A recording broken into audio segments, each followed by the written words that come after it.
여러분 최근에 종영된 드라마 가운데 요거 넘어가고요. 맞습니다. 혹시 이 드라마를 보신 적이 있으신지 모르겠어요. 조명가게라고 하는 드라마가 있습니다. 아직은 저는 못 봤습니다. 이렇게 드라마를 볼 시간이 없어가지고 아직 드라마를 보지는 못했습니다. 그래서 아껴두고 있는 드라마 가운데 하나인데 제가 이 드라마에 좀 관심을 가지게 됐던 이유는 별거 아니고요. 이 드라마 앞에 했던 드라마 가운데 무빙이라고 하는 드라마를 너무 재밌게 봐서 이 드라마랑 무빙이랑 세계관이 같이 연결된다라고 하길래 한번 봐야 되겠다라고 하는 생각을 했던 게 첫 번째 이유고, 또 다른 이유는 이 드라마를 연출한 그 감독이 저랑 이름이 같아요. 김희원이라고 하는 배우인데 얼굴 보시면 누군지 아시겠죠? 원래 이 사람 본업은 배우고요. 그리고 악역을 주로 하는 배우인데 이 사람이 평소에 드라마나 영화 제작에 관심이 많았나 봅니다. 그래서 뭐 단편 영화 같은 것도 좀 만들어 보고 이렇게 했던 경험이 있는데 이번에 어떻게 보면 이 메이저급의 이 드라마를 정식으로 연출을 하게 된 것이죠. 드라마에 관심이 있어서 인터넷을 좀 찾아보다가 이 드라마에 출연했던 배우 그 주지훈이라고 하는 배우가 인터뷰를 했던 내용을 보게 됐는데 그 인터뷰에서 굉장히 인상 깊은 내용 하나가 있었습니다. 이 김희원 씨랑 주지훈 배우가 서로 평소에도 친하게 지낸대요. 형 동생 하면서 친하게 지내는 배우여서 기자가 그렇게 물어봅니다. 배우로서 말고 감독으로서 김희원이라는 사람은 어땠냐? 라고 물어보니까 즉시 최고다! 라고 답을 합니다. 그러니까 평소 친분 관계를 아니까 친한 형으로서 말고 친한 형이라고 그렇게 대답하지 말고 구체적으로 뭐가 최고였냐? 라고 물어보니까 또 이런 얘기를 해요. 김희원이라는 사람은 당연하게 해야 될 일을 성실하게 하는 사람이기 때문에 최고다 라고 얘기를 합니다. 그래서 또 물어보죠. 그러면 도대체 그 당연한 거라는 게 뭡니까? 그러니까 하는 말이 영화 현장이나 드라마의 현장은 많은 사람들이 모여가지고 이 촬영을 하고 모든 이 작품을 만들어가는 그런 자리다 보니까 시간 약속을 지키는 게 너무나 중요한데 그런데 감독들 가운데 그 시간 약속을 제대로 지키는 사람들이 많이 없다라는 거죠. 촬영하는 스태프들은 일찍부터 와서 준비하고 늦게까지 일을 하고 가는데 감독들은 늦게 나타나고 빨리 가버리는 일이 일수인데 이 김희원이라고 하는 배우는 드라마를 처음 제작하는 단계에서부터 정시 출근하고 정시 퇴근하는 걸 마지막까지 성실하게 감당했기 때문에 그 점이 있어서 자기는 최고다라고 하는 얘기를 했다는 것입니다. 그리고 그 인터뷰를 마무리하면서도 또 이런 질문을 해요. 또다시 김희원 감독과 작품을 하게 될 기회가 있으면 하겠냐라고 얘기를 하니까 당연히 하겠는데 조건이 있다. 그 조건이 뭐냐면 당연한 걸 당연하게 할 줄 아는 그 마음을 끝까지 지켜간다면 자기는 이 사람이랑 계속 작품을 하겠다라고 하는 이야기를 했다라고 하는 것이죠. 여러분, 당연한 걸 한다라는 건 마땅히 해야 될 일이기 때문에 당연한 것이다 라고 얘기를 하는 것입니다. 그럼에도 불구하고 세상 가운데는 이 당연한 걸 하지 않기 때문에 문제가 일어나는 경우가 참 많은 것을 봅니다. 제가 청주에 있을 때 비가 많이 내리던 여름 장마철에 교회 2층에 있는 예배당이 물에 침수당한 적이 있습니다. 이렇게 얘기를 하면 비가 얼마나 많이 왔길래 물이 2층에 있는 예배당까지 물이 침수가 된다라고 생각하실지 모르는데 이 물이 침수되어졌던 이유는요. 1층부터 물이 쌓여가지고 2층까지 올라간 것도 아니고 천장에서부터 물이 새가지고 침수된 것도 아니고 왜 그랬냐면 2층 야외에 있는 테라스에 배수구가 막혀서 거기서 물이 쌓여가지고 이 예배당 안까지 물이 흘러 들어가 버렸던 것이죠. 그런데 여러분이 그날 이 비가 내리기 전날에 저희가 회의를 하면서 일기예보상 비가 많이 내릴 것이 예측이 되기 때문에 회의를 하면서 배수구, 교회 관리 전체 하시는 분들에게 배수구를 청소해야 된다라는 얘기를 말씀을 드렸고 또 그와 관련해서 청소를 하겠다라고 하는 답변을 받았는데 무슨 이유에서인지 배수구 청소를 하지 않고 그냥 퇴근을 하셨던 겁니다. 그러다 보니까 밤새 내린 비가 쌓여가지고 거기서 물이 들어 넘쳐서 본당까지 물이 흘러 들어가는 그런 사태가 일어나게 된 거죠. 여러분, 기본적으로 배수구는 물이 빠지는 곳이니까 배수구를 깨끗하게 청소해 놓는 건 당연한 것일 거고요. 그리고 많은 비가 예측되어지는 상황에서 또 한 번 더 점검하고 관리하는 건 당연한 일이지만 그 당연한 걸 당연하게 하지 않은 것 때문에 결국 그와 같은 문제가 일어나고 말았다는 것입니다. 오늘 제가 좀 살펴보려고 하는 건 바로 이 당연한 것에 대한 부분을 좀 보려고 합니다. 당연한 걸 하는 건 당연하다라고 하는 조금은 말장난 같은 이야기를 좀 가지고 말씀을 좀 보려고 하는데요. 특별히 기도 응답에 있어서 우리가 평소 알고 있었던 것과는 조금 다른 결의 이야기들을 좀 보도록 하겠습니다. 여러분, 열왕기상 3장은 솔로몬이 1천번제를 드렸고 하나님께서 솔로몬을 찾아와서 만나시면서 그 유명한 솔로몬의 지혜를 받는 장면들이 3장 가운데 쭉 이어져서 나오게 됩니다. 그리고 오늘 우리가 봤던 내용은 그 가운데 솔로몬이 기브온이라고 하는 곳에서 1천번제를 드렸다라고 하는 내용을 우리들에게 보여주고 있습니다. 1천번제는 교회에서 굉장히 유명한 사건입니다. 저도 어렸을 때부터 교회 안에서 1천번제에 대해서 많이 들으면서 자라왔습니다. 특별히 기도와 관련해서는 1천번제는 기도 응답의 아주 중요한 비결 가운데 하나로 알려지며 가르쳐져 왔습니다. 그런데 여러분, 1천번제에 대해서 사람들이 가지는 오해가 있는데 그게 뭐냐면 사람들은 솔로몬의 1천번제를 1,000번의 그러니까 1000일 동안의 제사로 생각해 왔다라고 하는 것입니다. 그래서 헌금할 때도 봉투에 넘버링을 해서 1번, 2번, 3번, 4번 넘버링을 해서 1000번의 헌금을 하며 기도하면 하나님이 응답해 주신다라고 하는 형태로 교회에서 가르쳐 왔다라고 하는 거죠. 하지만 여러분, 그렇지 않습니다. 오늘 본문에서 말하는 1천번제는 1000일 동안 제사를 지냈다라고 하는 것이 아닙니다. 그래서 하나님이 그 1000일의 제사의 정성을 보고 그래서 하나님이 응답해 주셨다라고 하는 이야기를 하는 게 아니라는 것입니다. 여기서 말하는 1천번제는 뭘 의미하냐면 많은 양의 제물을 드렸다라고 하는 의미를 가지는 것입니다. 어떤 사람들은 1000이라고 하는 숫자를 가지고 1000일이라고 생각하는 사람도 있고 또 어떤 사람은 1000을 바쳐진 제물의 숫자가 1000마리다라고 생각하는 사람들도 있기는 한데 꼭 그렇지도 않습니다. 무슨 말이냐면 유대인들은 사실은 상징적인 언어를 사용하는 것을 좋아합니다. 그래서 특히나 숫자에 있어서 상징을 많이 사용하는데 1이라고 하는 숫자나 3이라고 하는 숫자는 하나님을 상징할 때가 많습니다. 왜냐하면 유일하신 하나님 그리고 삼위일체의 하나님이라고 하는 개념에 따라서 그 숫자를 하나님으로 대입해서 상징적으로 사용을 할 때가 많다는 거죠.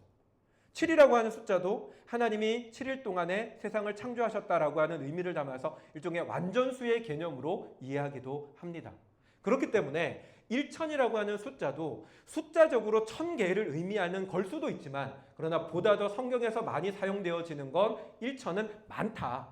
그냥 많은 게 아니라 셀 수 없을 만큼 많다라고 하는 의미로 보통 많이 사용되어집니다. 그러다 보니까 여기서 말하는 1000번제라고 하는 개념도 수적으로 1000마리라든지 1000일을 했다는 게 아니라 솔로몬이 많은 양, 어마어마하게 큰 규모의 제사를 드렸다라고 하는 식으로 이해하는 게 훨씬 더 성경적이라고 하는 거죠. 이를 뒷받침하는 근거가 오늘 본문에도 등장을 하는데요. 그 중에 하나가 뭐냐면 이 제사가 드려진 장소입니다.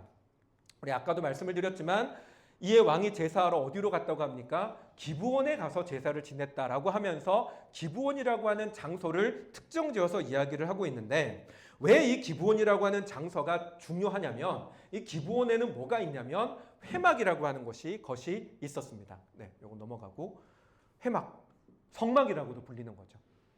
이 성막은요, 이스라엘 백성들이 광야 생활을 하는 동안에 이곳에서 하나님 앞에 제사를 지냈습니다. 장정만 60만이라고 하는 수많은 사람들이 모여서 하나님 앞에 제사를 지낼 때 이 성막에서 제사를 지냈고 모세가 하나님을 만날 때에 대면하여 만났다라고 하는 장소도 바로 이 회막, 성막이었습니다. 이게 이스라엘이 가나안 땅에 정착하고 난 이후에 한 곳에 머물러 있었는데 솔로몬 때에 어디에 있었다는 겁니까? 기브온에 있었다라고 하는 거죠. 그리고 이 성막이 기브온에 있었다라는 건 또 우리가 뭘 생각해 볼 수 있냐면 이스라엘의 수많은 백성들이 하나님을 만나기 위해서 하나님을 제사하기 위하여 가던 곳이 기브온이었고 그 말은 그 많은 이스라엘 백성들이 모일 수 있을 만큼 기브온의 그 장소가 넓었다라고 하는 걸 우리는 유추해 볼 수가 있습니다. 그리고 사실 오늘 본문에서도 기브온을 가리켜서 그곳에서는 상당히 크다라고 하며 넓은 장소였다라고 하는 걸 우리들에게 가르쳐 주고 있죠. 뿐만 아니라 이 기브온이라고 하는 곳이 또 하나 중요한 하나의 성물이 있었는데 그게 뭐냐면 여기도 잠깐 나오지만 넘어가고요. 뭐가 있었다고 되어 있습니까? 부살렐이 지은 놋제단이 있었다라고 이야기를 하고 있습니다. 놋제단 이렇게 생긴 거예요. 이 놋제단은 하나님 앞에 제사를 지낼 때 제물을 잡아서 이 놋제단 위에 올리고 그래서 불에 태워서 이런 식으로 불에 태워서 하나님 앞에 제물을 올려드릴 때 사용하는 성물인데 이 성물의 크기가 가로 세로 2.5m, 높이 1.5m의 거대한 제단입니다. 저희 집에 그 퀸 사이즈 침대가 있는데 제가 재보니까 그것도 저거보다 작더라고요. 뭘 의미하냐면 여러분 아까 제가 잠깐 언급드렸지만 이스라엘이 광야 생활을 할 때 장정만 60만이라고 하는 수많은 사람들이 하나님 앞에 머물러 있는 동안에 매일의 제사를 지낼 때 이 번제단, 놋제단에서 제물을 태웠습니다. 그러니까 이 놋제단은 수많은 제물을 처리할 수 있을 만큼의 크기라는 거예요.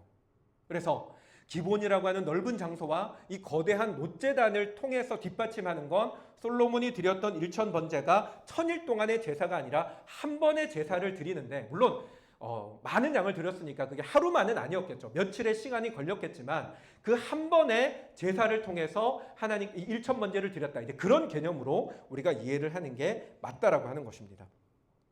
여러분 제가 이 솔로몬의 일천 번제에 대해서 이게 1000일 동안의 제사가 아닙니다. 그냥 양이 많은 제사입니다. 라고 하는 걸 말씀드리는 이유가 있습니다. 그건 하나님의 응답이, 하나님의 만나주심이 사람의 정성이나 어떤 간절함에 달린 것이 아니기 때문에 그렇습니다.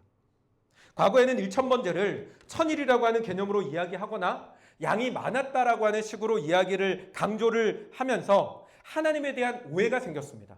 그건 소위 말하는 우리가 옛날부터 들어왔던 지성이면 감천이다라는 식으로 하나님의 기도 응답을 이해하는 게 많았다라는 것입니다. 우리가 얼만큼 정성을 들이느냐에 따라서 하나님의 응답이 달라진다라는 식으로 생각해 봤습니다. 하지만 여러분, 솔로몬의 일천번제는 그걸 의미하는 게 아닙니다. 여러분, 여기서 성경이 강조하려고 하는 건 1000일 동안 솔로몬이 제사했다를 강조하는 것도 아니고요. 1000이라고 해서 양이 많은 이 어마어마한 제물을 하나님 앞에 드렸다라는 걸 강조하고 싶은 것도 아닙니다. 성경이 보여주는 일천번제는요, 그냥 사실 전달입니다. 팩트를 전달하는 겁니다. 무슨 말이냐? 넓은 장소에서 드려진 큰 규모의 제사였다라고 하는 걸 그냥 사실 전달을 한다는 겁니다. 이 말씀의 강조점은 여러분 다른 곳에 있습니다. 그건 그가 왕으로서 하나님께 당연히 해야 할 바를 했다라고 하는 개념으로 일천번제를 이해해야 된다는 것입니다. 율법에 따르면 하나님께 제물을 바칠 때 제물을 바치는 사람의 경제 수준에 따라서 제물의 종류가 달라집니다. 평범한 어느 보통 수준의 경제 상황이라면 그 사람이 하나님께 드리는 건 양이나 염소를 드려야 됩니다. 그런데 가난한 사람은요, 비둘기를 하나님 앞에 드려도 괜찮았습니다. 그러니까 시장에서 비둘기 사서 드려도 됐어요. 그런데 그보다 더 가난해서 시장에서 돈 주고 비둘기 한 마리도 살 수 없을 만큼 가난한 사람은 어떻게 하냐? 산이나 들에 가서 산비둘기, 들비둘기 잡아서 드려도 그래도 문제가 없었습니다. 그런데 어느 정도의 사는 사람은 하나님 앞에 드려야 되는 제물은 소를 드려야 됐고요. 특별히 백성들의 지도자의 위치에 있는 사람이라면 반드시 소를 잡아 드려야 했습니다. 그 말은 그렇다면 왕이라면 모든 권력의 최정점이고 모든 부요의 최정점이었던 왕이 하나님 앞에 제사 지낼 때는 어떻게 나가야 되겠습니까? 소를 드리는 건 당연할 뿐만 아니라 드리는 양 역시 솔로몬의 일천번제처럼 많은 제물을 하나님 앞에 드린다고 해서 그게 특별하게 그가 하나님 앞에 더 잘했다, 대단했다라고 볼 수가 없는, 오히려 마땅히 행할 바를 행한 것으로 우리는 봐야 한다라고 하는 것이죠. 여러분, 많은 사람들이 기도 응답에 대해서 오해를 합니다. 보통 사람들이 생각하는 기도 응답의 구조는 하나님께 얼마나 정성을 드리느냐에 따라서 응답의 시기와 응답의 어떤 질이 달라진다라고 생각합니다. 소위 말해서 주는 만큼 받는다라고 생각하는 거죠. 하지만 여러분, 이와 같은 구조는요, 우리 그리스도인들의 하나님과 우리 사이에 이루어지는 기도의 구조가 아닙니다. 이와 같은 기도 구조는 일종의 이방인들의 기도, 우상 숭배자들의 기도의 구조입니다. 여러분, 우상을 숭배하는 사람들은 그들이 믿는 신과 인간 사이에 아무런 접점이 없습니다. 아무런 관계가 없습니다. 그냥 신은 신이고 인간은 인간일 뿐입니다. 그러다 보니 인간이 신에게 뭔가를 받으려면 어떻게 해야 되냐면 대가를 지불해야 되는 거예요. 그게 어떤 정성을 들이든지 많은 재물을 들이든지 아니면 뭔가 몸의 고행을 통해 가지고 뭔가 신이 좋아할 만한 뭔가를 하든지 해서 신의 마음을 자극해서 신이 인간에게 그에 대한 대가로서 응답을 주는 게 이방인들의 기도, 우상 숭배자들의 기도의 구조입니다. 하지만 여러분, 믿는 우리의 기도는, 하나님과 우리 사이의 기도의 구조는 전혀 다릅니다. 우리는 하나님과 우리 사이에 관계라는 게 있습니다. 어떤 관계입니까? 하나님이 우리의 아버지시고 우리는 그의 아들이고 딸이라고 하는, 자녀라고 하는 관계가 형성되어져 있습니다. 무슨 말이냐면 하나님이 우리의 기도에 응답하시는 것, 하나님이 여러분의 삶 가운데 개입하셔서 여러분들을 도우시고 만져주시는 건 여러분들이 하나님 앞에 성경을 열심히 읽어서 예배를 열심히 나와서 봉사를 많이 해서 헌금을 많이 해서가 아니라는 것입니다. 하나님이 우리에게 응답하시는 이유는, 하나님이 우리를 만나시는 이유는 하나입니다. 우리가 하나님의 아들이니까, 우리가 하나님의 딸이니까. 그래서 하나님 우리를 만나주신다는 것입니다. 여러분, 하나님께서 우리를 만나주시는, 그러니까 하나님의 기도 응답의 그것이 우리의 어떠함에 달려있지 않다라고 하는 것이 왜 중요하냐면, 우리가 이 구조를 제대로 인식하고 있지 않으면 여러분, 우리는 다른 사람을 판단하게 됩니다. 저 사람이 뭔가 어려움 속에 믿음을 가지고 있는데 어려움 속에 살고 있어요. 저 사람이 하나님 앞에 간절하게 기도한 지가 벌써 몇 달이 됐고 1년이 넘어가는데 2년이 넘어가는데 여전히 응답이 없어요. 그럼 어떻게 생각합니까? 저 사람의 기도가 부족하거나, 저 사람의 헌금이 부족하거나, 저 사람의 믿음 생활에 보이는 것과는 다른 뭔가 하자가 있어서라고 생각하는 방향으로 흘러가게 됩니다. 반대로 내가 뭔가 복을 받았어요. 내 삶에 뭔가 좋은 게 하나님 앞에 받아졌어요. 기도했는데 응답이 됐어요. 그럼 어떻게 생각합니까? 아, 내가 기도를 잘했구나. 내 기도가 뭔가 좋았구나. 내 삶이 뭔가 잘 됐구나. 우리는 그렇게 생각하게 된다는 것입니다. 또 이런 문제가 생길 수 있습니다. 자꾸만 응답이 안 되거나 자꾸만 뭔가 삶에 어려움이 찾아오면 그 사람은 자꾸만 엉뚱한 것을 보게 돼요. 내가 뭔가 하나님 앞에 뭘 더 해야 되는데, 헌금을 더 해야 되는데, 봉사를 더 해야 되는데, 예배를 더 참석해야 되는데, 자꾸 그런 것에만 마음을 빼앗겨버리게 된다는 것입니다. 근데 하나님 원하시는 건 그게 아닙니다. 여러분, 하나님께서 우리를 만나시고 우리에게 은혜를 주시고 우리에게 응답하시는 이유는 오직 하나입니다. 우리가 하나님의 아들이기 때문에, 우리가 하나님의 자녀이기 때문입니다. 여러분이 하나님 앞에 나아갈 때 다른 것들을 여러분 생각하지 마십시오. 우리가 하나님 앞에 나아가서 하나님께 부르짖을 수 있는 하나, 그건 내 아버지라는 기도뿐입니다. 어떤 분들이, 제가 예전에 이제 기도에 대해서도 이렇게 클래스를 열어가지고 수업을 한 적이 있거든요. 근데 그 수업을 듣다 보면 기존에 그런 수업들을 많이 들으신 분들은 되게 편하게 와서 그냥 들으세요. 그 기도도 열심히 하시는 분들은. 그런데 이제 막 신앙생활을 시작하신 분들이 기도 훈련을 받으면서 항상 저에게 와서 하시는 말씀이 뭐냐면, 기도가 너무 힘들다.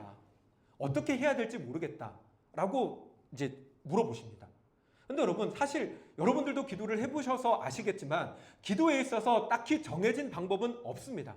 하지만 한 가지 가장 중요한 것이 있다면 하나님을 내 아버지로 고백하는 것입니다.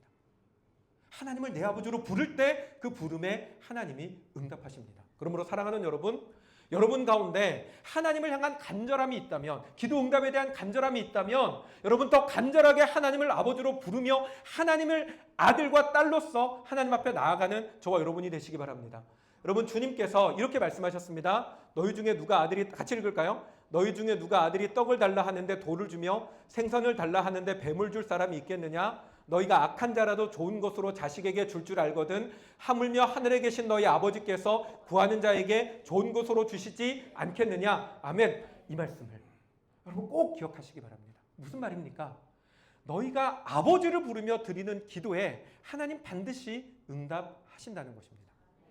그러므로 우리 아버지 되시는 하나님께서 우리의 그 기도를 들으신다라는 사실을 꼭 기억하고 그 하나님을 붙들며 나아가는 저와 여러분들이 되시기를 주님의 이름으로 축원합니다. 그리고 혹여나 여러분들 가운데 아직까지 주님을 만나지 못하신 분들이 있다면 여러분, 하나님을 꼭 만나는, 하나님을 아버지로 꼭 고백하며 나아가는 은혜가 있으시기를 주님의 이름으로 축원합니다. 근데 여러분, 이 관계 속에서 또 하나 더 우리가 중요하게 봐야 되는 게 있는데, 그러니까 하나님과 우리의 아버지와 아들, 아버지와 딸의 관계 속에서 우리가 하나님을 만나야 되고 그렇게 하나님께 나아가야 된다라고 하는 이 개념 속에서 또 하나 중요한 게 있는데, 어떤 분들 가운데에는 기도 응답을 소망하면서 자꾸만 다른 사람을 의지하는 분들이 있습니다. 내가 기도하면 잘 안 되는 것 같으니까 기도 잘한다는 사람, 소위 말해서 영빨 있는 사람에게 대신 기도를 부탁하는 것입니다. 근데 여러분, 이것도 기독교적 구조가 아닙니다. 여러분, 우리가 우리의 부모님한테 뭔가를 요구할 때 내가 아버지랑 뭐 이렇게 관계가 안 좋아요. 공부도 잘 못하고 말도 안 들으니까 아버지가 나만 볼 때마다 성질 내고 엄마는 나만 볼 때마다 잔소리하니까 그것 때문에 뭔가 부탁하고 싶은 데 있는데 하지 못해서 엄마가 좋아하는 옆집 엄마 친구 아들 찾아가서 우리 아버지한테 우리 엄마한테 이거 좀 부탁 좀 해줘라고 얘기하시겠습니까? 만약에 여러분의 자녀가 정말로 그렇게 내가 좀 예뻐라 하는 남의 집 자식에게 부탁해서 내가 이번에 이거 하나 좀 갖고 싶은데 이거 좀 사주세요라고 부탁을 받으면 여러분 기분이 좋으시겠습니까? 내 새끼는 공부도 못하고 말도 안 듣는데 저 집 새끼는 공부도 잘하고 말도 잘 들으니까 저 집 새끼가 하는 말을 기쁘게 들으시겠습니까? 아니잖아요. 여러분, 만약에 우리 애들이 그러면 슬플 것 같아요. 내가 사랑하는데, 사실 혼내는 것도 사랑해서 혼내는 거고 잔소리하는 것도 사랑해서 혼내는 건데 내 사랑을 알지 못하고 내가 그냥 혼낸다고 해서 내가 조금 더 기다리게 했다고 해서 그런 나의 진심을 알지 못하고 다른 사람을 통해 가지고 나에게 뭔가를 얘기한다면 오해받는 거잖아요. 내 사랑이 인정받지 못하는 거잖아요. 그럼 마음이 아픈 거라고요. 하나님도 그러시다고요. 여러분, 우리가 중보기도라는 걸 합니다. 믿음의 사람들이 함께 모여서 기도에 중보기도를 하는데 이 개념을 오해해서 여러 사람이 모여서 한 사람 기도하는 것보다 10사람 기도하는 게 낫고 10사람 기도하는 것보다 100사람 기도하는 게 더 힘이 있어서 그래서 하나님이 응답해 주신다라고 생각하면 안 됩니다. 우리가 중보기도 하는 이유는 하나입니다. 우리가 하나기 때문이에요. 공동체이기 때문이에요. 저 사람의 기도가 저 사람만의 기도가 아니라 나의 기도고 우리의 기도이기 때문에 하나님이 중보하며 기도하라는 거지, 한 사람의 기도는 힘이 약해서 여러 사람 모여서 기도하면 영빨이 더 세서 그래서 기도 응답하시는 게 아니라는 것입니다. 그러므로 사랑하는 여러분, 여러분에게 간절한 기도가 있습니까? 여러분이 하나님 앞에 기도해야 됩니다. 내가 하나님 앞에 간절함이 있습니까? 내가 하나님께 나아가야 됩니다. 사랑하는 여러분, 하나님 앞에 여러분이 직접 나아가 직접 하나님을 대면하는 저와 여러분들이 되실 수 있기를 바랍니다. 그게 하나님이 원하시는 거예요. 유창한 기도를 원하시는 게 아니라, 어떤 사람은 기도하는데 1시간, 2시간 정말로 막 집중해가지고 기도하는 분도 있습니다. 근데 하나님 그런 기도를 원하시는 게 아니에요. 하나님이 원하시는 기도는 아버지를 부르는 기도입니다. 꼭 기억하시는 저와 여러분 되시기 바랍니다. 그리고 마지막으로 정말로 중요한 게 있습니다. 기도 응답을 위해서 꼭 기억해야 되는 게 있는데요. 앞서 말씀에서 기독교의 기도 구조가 하나님과 우리가 아버지와 자녀의 관계 속에서 이루어지는 것이다 라고 말씀을 드렸습니다. 그렇기 때문에 여러분, 우리에게는 자녀다운 모습이 반드시 있어야 합니다. 그리고 이 자녀다움이라는 게 뭐냐? 그게 바로 당연한 걸 당연하게 할 줄 아는 것입니다. 여러분, 자식도 좋은 자식이 있고 나쁜 자식이 있습니다. 좋은 자식이 뭔 것 같으세요? 부모에게 효도하는 자녀가 자식이 좋은 자식일까요? 그 자식이 좋은 자식인가요? 물론 효도하고 뭐 생일마다 선물 사드리고 여행 보내드리고, 못해서 죄송합니다 아버지, 선물 사드리고 여행 보내드리고 이런 거 하는 자녀도 물론 좋죠. 효도하는 자녀. 근데 저도 자식이 셋인데 제가 아이를 길러보니까 정말 부모에게 좋은 자식은 어떤 자식이냐면 지 할 일 똑바로 하는 자녀가 좋은 자식입니다. 인정하십니까 여러분? 왜? 나한테 뭐 잘해주는 거 필요 없어요. 지가 하는 거 똑바로 잘하면 그게 최고입니다. 학생이라면 공부 열심히 하는 게 최고입니다. 직장을 다니고 있다면 자기가 다니는 직장에서 성실하게 일하는 자녀가 최고의 자녀입니다. 때가 되면 결혼도 좀 하고 자식도 좀 낳고 지 할 일 똑바로 하는 자녀가 좋은 자식이라고요. 근데 이건 하나님께도 마찬가지입니다. 여러분, 하나님께서 우리에게 원하시는 건 우리가 마땅히 행할 바를 하며 사는 것입니다. 똑바로 사는 것입니다. 그리스도인이라면 그리스도인답게 하나님 신뢰하며 살아야지 하나님이 아닌 다른 것에 자꾸 눈 돌리면 안 됩니다. 보이지 않는 하나님 의지하며 사는 거 쉽지 않습니다. 하나님이 안 보이는데 그 하나님을 자꾸 바라고 기도한 대로 즉각 뭔가 이루어지면 다행이지만 그게 안 될 때 안 보이는 하나님을 끝까지 믿고 신뢰한다는 건 분명 쉽지 않습니다. 그러다 보니까 자꾸만 다른 것에 내 눈에 보이고 내가 손을 뻗으면 닿을 만한 것, 부탁하면 들어줄 만한 다른 사람이나 어떤 세력들 의지하는 마음이 생겨나기 마련입니다. 하지만 그럼에도 불구하고 그리스도인은 보이지 않는 하나님을 향한 신뢰를 끝까지 지키며 사는 게 그리스도인입니다. 여러분이 하나님을 믿는 그리스도인이라면 여러분의 마음이 자꾸만 세상적으로 다른 사람으로 흘러가는 마음을 끊어버리시고 보이지 않지만 여전히 침묵하시는 것 같지만 그러나 그럼에도 불구하고 하나님이 우리의 아버지셔서 내 기도를 들으신다는 사실을 믿고 포기하지 않고 끝까지 기도해야 되는 것입니다. 갈라디아서 6장 9절에 너희가 선을 행하되 낙심하지 말지니 포기하지 않으면 때가 이르매 거두리라고 말씀하셨습니다.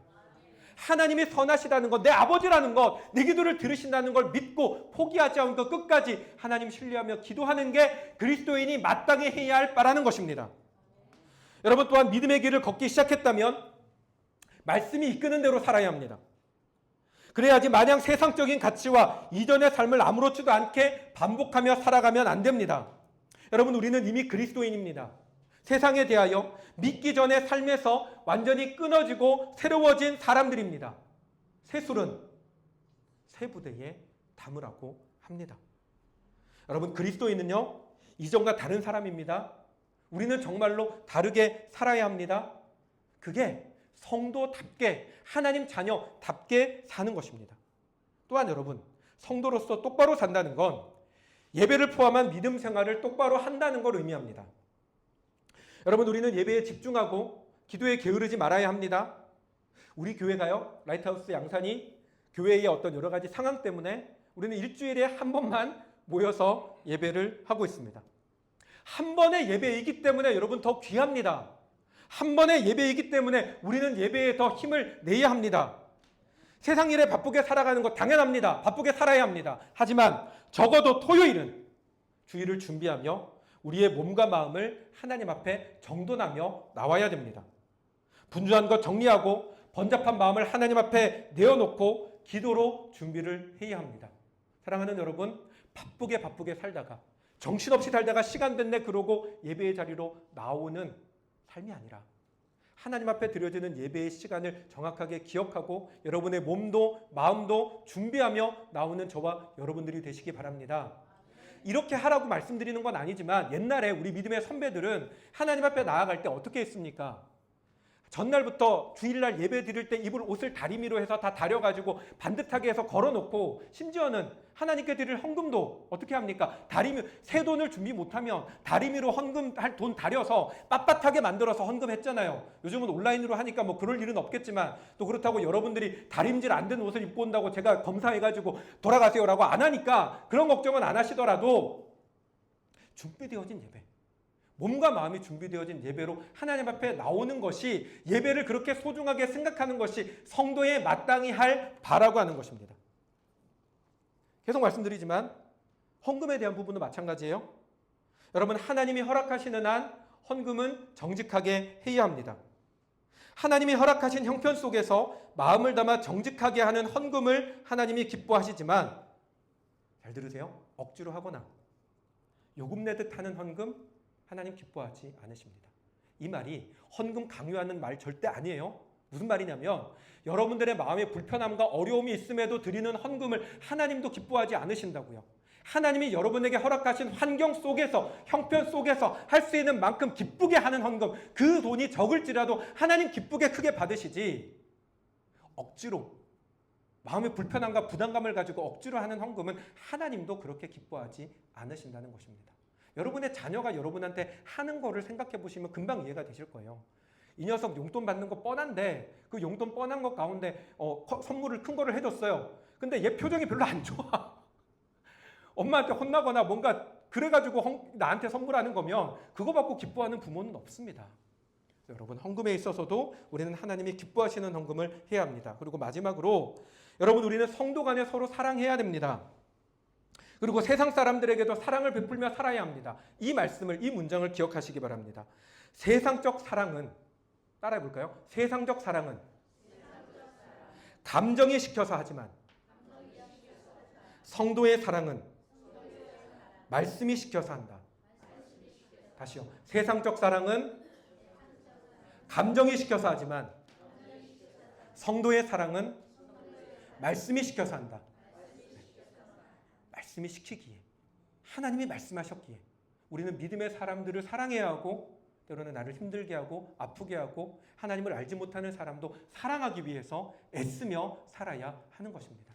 사랑하는 여러분, 하나님의 말씀에 온전히 순종하며 살아가는 사람들 되시기 바랍니다. 그게 하나님의 자녀의 마땅히 할 바입니다. 말씀을 마치겠습니다. 하나님을 오해하는 사람들은 하나님을 믿는 것에 대해서 뭔가 특별한 것을 열심히 해야 한다고 생각합니다. 그래야 복을 받는다고 생각합니다. 하지만 여러분, 아닙니다. 복은요, 이미 받고 있습니다. 우리는 이미 하나님 앞에 더할 나위 없는 큰 사랑과 복을 받고 있습니다. 하나님은 우리의 어떠한 수고와 열심과 상관없이 하나님은 우리에게 복을 주십니다. 다만 우리가 똑바로 해야 됩니다. 똑바로 안 한다고 해서 하나님 복을 걷어갔다가 잘할 때마다 한 번씩 주시는 건 절대 아닙니다만은, 그럼에도 불구하고 하나님의 자녀라면 하나님 앞에 자녀의 마땅히 할 바, 당연히 해야 할 바를 지키며 살아가야 합니다. 그럴 때 하나님께서 우리를 통해서 또한 하나님의 역사를 세상 가운데 온전히 보여주실 줄로 믿습니다. 이 한 주를 또한 살아가면서 여러분, 마땅히 자녀답게 자녀로서의 삶을 살아갈 수 있는 저와 여러분들이 되시기를 주님의 이름으로 축원합니다. 아멘.